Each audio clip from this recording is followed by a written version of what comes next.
আজ আমি আপনাদের সাথে যে রেসিপিটা শেয়ার করব সেটা ছোট থেকে বড় সবাইয়ের পছন্দ হবে এবং যে কোনো দিন যে কোনো সময় তৈরি করা যাবে, কেননা খুবই সহজ এবং খুব সাধারণ জিনিস দিয়ে তৈরি করা যাবে। এছাড়াও যে কোনো ব্রত উপবাসের দিনের জন্য এটা একটা আদর্শ খাবার, যেমন মুখরোচক তেমনি সুন্দর খেতে। নমস্কার, আমার বৈষ্ণব রসনামৃততে সকলকে স্বাগত। গ্যাসের উপর কড়া চাপিয়ে দিয়েছি। কড়াই প্রথমে হাফ চামচ ঘি দিচ্ছি।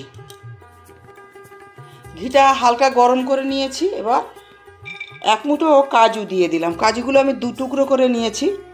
নিয়ে এটা লো হিটে হালকা বাদামি করে ভেজে নেব। কাজুগুলো ভাজা হয়ে গেছে, ওগুলো তুলে নিচ্ছি।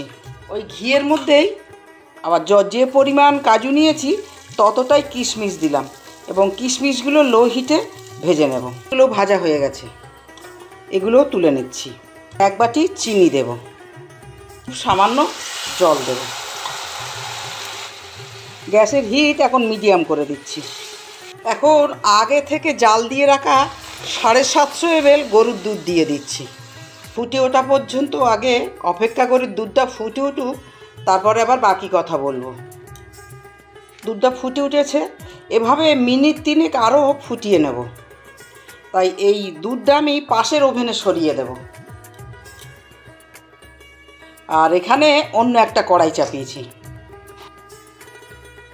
সাবু, এটা এরকম মেপে 2 মুঠো সাবু আমি 8টার সময় ভিজিয়েছিলাম, এখন 11টা বাজে। সাবুগুলো সুন্দর হয়ে ভিজে গেছে। চল কিছু ছেঁকে নিতে হবে না, এরকমই থাকুক। ভালো করে ধুয়ে নিয়েছি অবশ্য আমি। এবার কড়াইতে জল দেব। 500 ml জল দিলাম। জলটা ফুটে উঠুক। জলটা ফুটে উঠেছে, এখন সাবুগুলো দিয়ে দেব।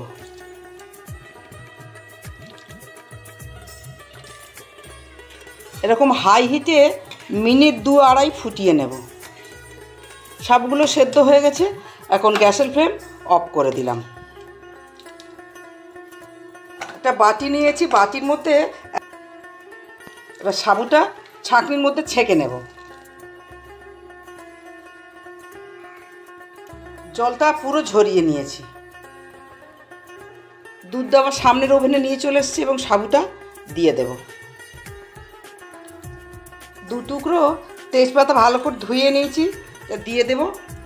এবং কাজু কিশমিশ ভাজাটাও এখনই দিয়ে দেব। এবং মিডিয়াম হিটে আরও মিনিট 3 এটা ফুটিয়ে নেব। আরও 1 মিনিট ফোটাবো। আর এখনই আমি তেজপাতাগুলো তুলে ফেলে দেব। আর তেজপাতা দরকার নেই, তেজপাতার যে ফ্লেভার সেটা সাবুর সাথে মিশে গেছে। দেখুন, দেখতে যতটা সুন্দর, খেতে আরও সুন্দর। এবং এটার একটা সুবিধে, যে কোনো দিন যে কোনো সময় যে কারোর জন্য এটা তৈরি করা যাবে। এখন এটা গ্যাসের ফ্লেমটা অফ করে দেব এবং সর্বশেষ জিনিসটা এবার মেশাবো। সব শেষে আবার সিকি চামচ ঘি মিশিয়ে দিচ্ছি।